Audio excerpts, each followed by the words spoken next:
aujourd'hui, oui, je vous parle de cette fâcheuse tendance qu'on a à focusser sur le négatif, sur le danger. Et on peut penser que c'est dû au fait que la survie étant la priorité, bien que le cerveau va chercher dans l'environnement les sources potentielles de danger pour nous protéger. Mais ça n'explique pas tout. Et la cause va se trouver surtout dans notre éducation. Pensez-y déjà dans les premières années de sa vie, l'enfant va entendre majoritairement « non, attention, touche pas, danger, non ». Donc, on le prépare déjà à focusser sur le négatif. Et,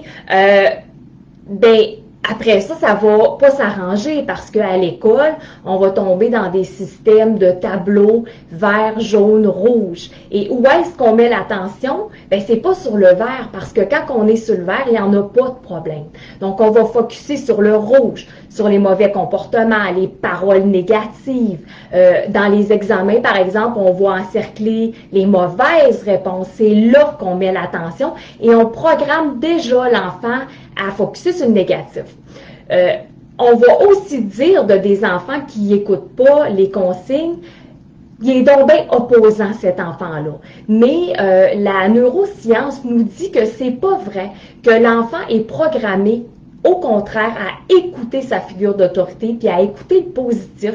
En fait, c'est que son cerveau n'est pas mature, hein? Son cortex préfrontal n'est pas encore mature, puis il n'est juste pas en mesure de comprendre le négatif. Donc, si vous lui dites à l'enfant « ne touche pas au couteau », par exemple, bien, lui, son cerveau va faire comme une sélection et va entendre « touche couteau ». La négation est vraiment enlevée de sa compréhension.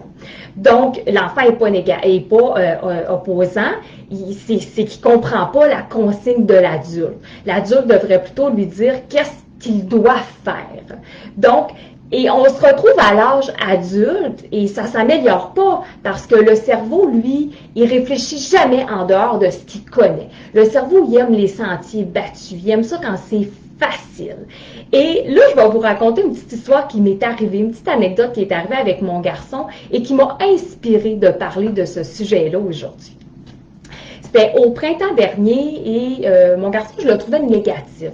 Il vivait des conflits avec les autres et on était allés marcher ensemble. Puis j'expliquais, j'ai dit, tu sais mon grand, j'ai dit la vie c'est un peu comme une pièce de théâtre. On a le choix de mettre notre attention à une place ou à une autre.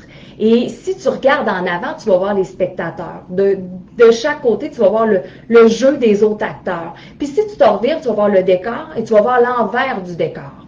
Donc, tu as le choix de regarder tous les gens avec qui c'est dur, tous ceux qui t'aiment pas, ou de te revirer de bord et de voir tous ceux qui t'aiment et les belles choses. Et là, on arrive au bout de ma rue et je lui dis « Wow, c'est bien le fun, mon grand, on a une belle discussion ensemble, c'est le printemps, il commence à faire beau, les feuilles dans les arbres commencent à pousser, les oiseaux chantent, le soleil de fin de journée est là, wow, c'était le fun. » Il me regarde, « Ah ouais, il dit, moi je vois qu'il y a des déchets à terre. Je vois que dans le bas des arbres, il y a de la mousse verte, c'est pas beau. Puis en plus, le soleil m'arrive d'en face, c'est vraiment fatigant. » Voyez-vous? Voyez-vous comment est-ce qu'on a deux perceptions de la réalité qui est totalement différente parce que moi, ce qu'il avait vu, je ne l'avais pas vu, mais pas pantoute.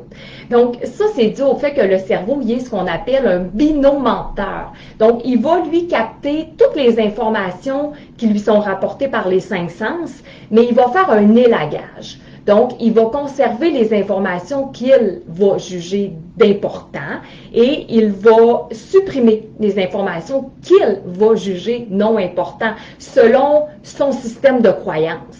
Ce qui va faire qu'il va vous rapporter une image selon sa perception de la chose. Mais l'image qu'il va vous rapporter, ce n'est pas nécessairement l'image la plus bénéfique pour vous. Donc, en fait, il va vous rapporter une image selon ce qui est habitué, où est-ce que son attention est habituée d'aller. Donc, aujourd'hui, je voulais vous proposer, en fait, de conscientiser de quoi est faite votre scène à vous. Donc, c'est quoi les scénarios? Sont-ils lourds? Sont-ils légers? C'est-tu le fun? Les personnages secondaires, avez-vous des relations gagnantes-gagnantes? Est-ce que c'est des personnages de soutien? Est-ce qu'ils sont là pour vous soutenir? Est-ce que plutôt c'est difficile? Les décors, comment est-ce qu'ils sont? Est-ce qu'ils sont colorés? Est-ce que c'est beau? Est-ce que c'est le fun? Donc, essayez juste de conscientiser si dans votre scène, il y a plus de positif ou il y a plus de négatif. Ça a l'air bien simpliste, ce que je dis, mais dans le fond, la conscience, c'est la clé de tout changement. On ne peut pas agir sur ce qu'on n'a pas conscience, tout simplement. Donc, voilà, c'est ça que j'avais à vous proposer aujourd'hui. N'hésitez pas si vous avez des commentaires ou même si vous pensez que ça peut aider d'autres, partagez. C'est ma paye en quelque sorte, donc c'est pas cher payé. Alors voilà, je vous souhaite une bonne semaine avec des beaux décors et des beaux acteurs secondaires. Bye, à bientôt!